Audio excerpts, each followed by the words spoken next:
Welcome back. Hata mnyonge ana haki.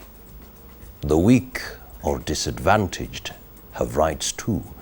That is the tagline that captures your attention anytime you think of the Office of the Ombudsman. The Ombudsman, or the Commission on Administrative Justice, stands as an independent commission mandated to address all forms of maladministration, thus promoting good governance and, of course, efficient public service delivery. Of course, the Office of the Ombudsman does not only exist in Kenya, but worldwide.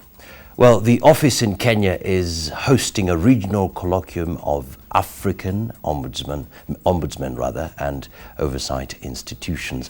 And of course, to just give us an understanding of what will be happening is our very own ombudsman, Otiende Omolo. Welcome to the Power Breakfast Show. And then, of course, we have the ombudsperson, I'll call you that, from all the way from Bermuda, Eileen Brock. Thank you.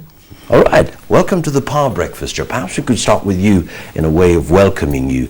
You could tell us a bit about the place of the Office of the Ombudsman in Bermuda. How is it there? You can tell us about Bermuda itself. Yeah. Kenyans have no idea what Bermuda is all about. Well, very quickly. Yes. Bermuda is a tiny island in the middle of the North Atlantic Ocean. It's 67,000 population, 20 square miles.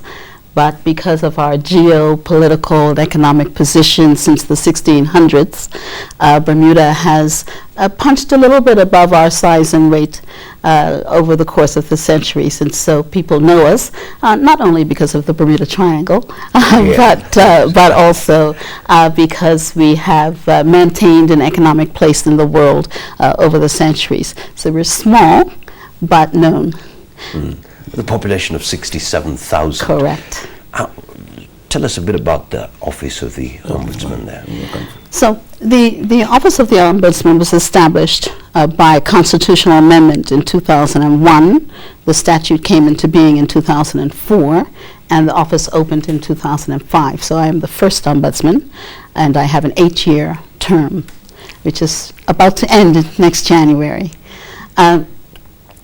There are a number of issues in the delivery of public services that politicians are not going to be able to respond to. They don't sort of reach the kind of level that someone will raise questions about in Parliament.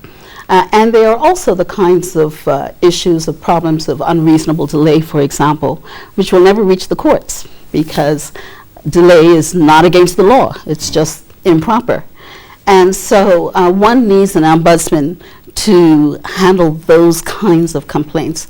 How does the civil service deliver public services? The people pay for the services, and you want to make sure that they're delivered in an efficient way. When you talk about politicians, in your situation in Bermuda, what kind of politics do you have? You have 67,000 people. We have 36 members of parliament for 67,000 people. And we have generally had 2 major political parties over the years. Party politics came into being in 1965 in Bermuda. And one party was actually in power from 1965 until 1998. The opposition then became the government until just last year.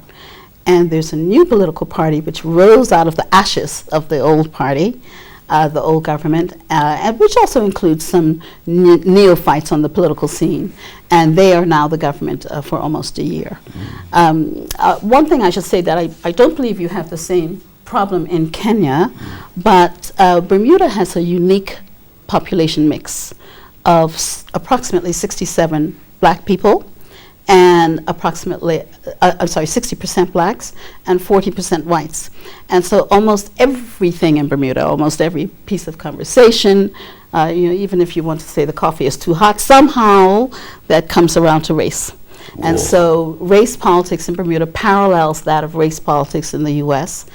And so the governing party for those first 3 decades was largely a white mercantile party. They had blacks in them, black members, black premiers, but they represented the white mercantile interest, while the party that was just in power for 14 years is a black Labour Party, which maybe has one or two white MPs over the period and a few white members. And so everything in Bermuda is very much prescribed by race. The current party, it certainly visibly, optically, is a very mixed race party. But they are more of a conservative party representing the economic interest of the country. All right. Of course, when you talk of the Office of the Ombudsman, one big question really comes up. How relevant is that particular office? And in our case, when you look at the African context, the corruption that is normally reported, how relevant is your office, Bwana Otiende? Thank you, my cousin. First, just to note, the Aline Brock is the ombudsman. A lot of people sometimes ask, yes, is that a gender sensitive term? Yeah, that was it is actually. It's not originally an English word, so you cannot engender it. And therefore, the proper term everywhere is ombudsman, irrespective of the holder of the office. Thank you. And as Aline has just indicated. The second point is that in a continent such as Africa and a country such as ours, where impunity has always been at very high levels, if there's one office you need, is the office of the ombudsman. Because impunity has to be fought through two levels. There's impunity that manifests itself in terms of corruption, which leads to prosecution and conviction. But then there's impunity which may not necessarily be criminal, but it's just that sense that, what will you do? You know, as they say in slang in this country, utadu. You know, it is that office that must remind you that yes, something can be done and something will be done. And the rise of the office of the ombudsman in Africa is directly related to the recognition that the claims of sovereignty, which for so long many countries said that we are a sovereign state, we can do anything, and the African Renaissance, that in the sense that we need to be responsive to the people and we need to be accountable beyond our power, is directly related to the rise of the office of the ombudsman. So that since 1967, when the first ombudsman was established in Tanzania in Africa, I think now there are at least 35 African countries that have established that office, and it's rising quickly. In Europe, for example, where it was long recognized that public officers must be accountable, that accountability is the handmaiden of development rather than an hindrance, you find that all the countries in Europe have the office of the ombudsman. And you ask yourself then that how is it that when you go to some of these countries, you see that everything is working, you go to this public office, it's working. It is because it is accepted that as a public officer, what is bestowed to you is a public trust, and that trust must be manifested in how you treat the public and how you do what you are empowered to do. And if you don't do it, it's not that you'll always be prosecuted because it may not be a crime, as Aline is saying, but that there's an office that will check you and that there can be consequences for that action or inaction. So yes, the office of the ombudsman is relevant in this country, as indeed it is relevant in any country that takes service delivery seriously. But how impactful are you in terms of performance? Do you have a whip that you can crack, or just write reports? How impactful? That's the point. First, Mutegi, you know that the office of the ombudsman, properly so called, is only 2 years old in this country. Exactly 2 years. Before that office, there was a complaints office, which was called the Public Complaints Standing Committee, you remember it, which existed for 4 years. But for those 4 years, they couldn't do much because they were a department of the Ministry of Justice, they were not independent, they were underfunded. By the time we came in, they only had a staff of 18. Within these 2 years, we managed to amass a staff of, we are now 82. Within this, among that staff, we have about 20 lawyers now, about 14 full-time investigators.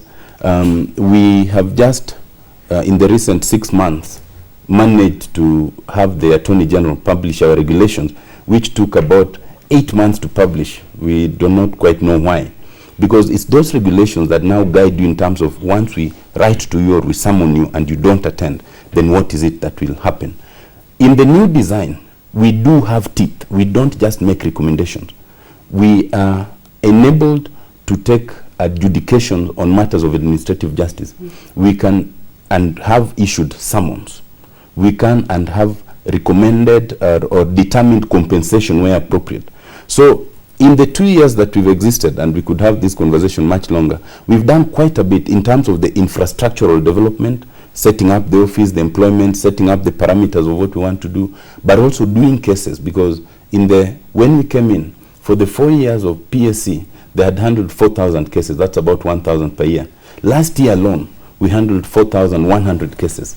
This year, our projection, by December, we'll have about 7,800 cases. Now, that's quite substantial. And also, we have increased the rate of resolution, because it's not just receiving the complaints, it's how you resolve them. By the time we came in, I think the resolution rate was about 20%. That means 20 of every 100 cases. Right now, we sit at 60%. 60 of every 100 cases. It's our target that within our term is 6 years. By the end of the term, it should be at least 95% resolution. When you say resolution, what do you mean? Somebody comes and complains that they went to some office and they were treated shabbily. Resolution means this. What does that mean?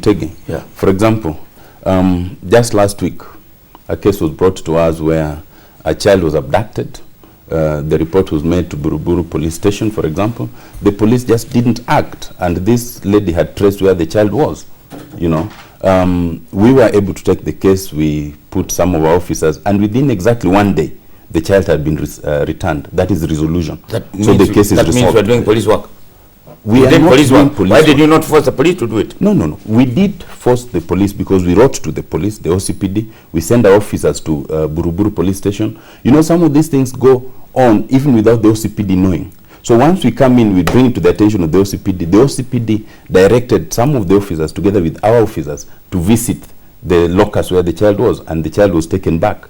So we are not doing the police work. We are assisting the police do their work, as indeed we assist every other public officer to do their work. So that's what resolution means. It means it's come to a logical conclusion. But that doesn't help much, because if you're going to help the police to do their work, and now no punishment takes place, it means another kid will be kidnapped, the police will refuse to work, then you go and assist them again. How does that help? Well, I'll tell you how. The complaint was brought to us, that's called inaction. Inaction by the police. Yeah. The primary concern of the lady was to get her child back. As far as she's concerned, once she gets her child back, that issue is resolved. Yeah. But it does not mean that's the end of the matter. The policeman who had failed to work in the first place, we then now take up the matter and report the circumstances to the National Police Service Commission, because now the question of disciplining police officers is with them. Yeah. So now that lies at their doorstep. The original problem is resolved. The secondary problem of the inaction by the policeman is now with the National Police Service Commission. All right, let's focus a bit on, you wanted to say something? Well, that the Ombudsman really has two purposes. One is to resolve the particular issue as quickly as possible. That's the point. You have to be flexible, you have to be nimble, and you have to think of what is the right thing to do right now.